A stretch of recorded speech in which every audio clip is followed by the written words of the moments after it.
سب سے پہلا گھر جو لوگوں کی عبادت کرنے کے لیے مقرر کیا گیا تھا وہی ہے جو مکے میں ہے، بابرکت اور جہان والوں کے لیے موجب ہدایت۔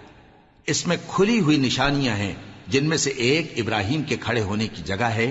جو شخص اس مبارک گھر میں داخل ہوا اس نے امن پا لیا، اور لوگوں پر اللہ کا حق یعنی فرض ہے کہ جو اس گھر تک جانے کا مقدور رکھے وہ اس کا حج کرے، اور جو اس حکم کی تعمیل نہ کرے گا تو اللہ بھی اہل عالم سے بے نیاز ہے۔ کہو کہ اے اہل کتاب، تم اللہ کی آیتوں سے کیوں کفر کرتے ہو جبکہ اللہ تمہارے سب اعمال سے باخبر ہے؟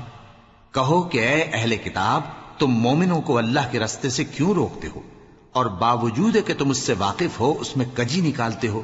اور اللہ تمہارے کرتوتوں سے بے خبر نہیں؟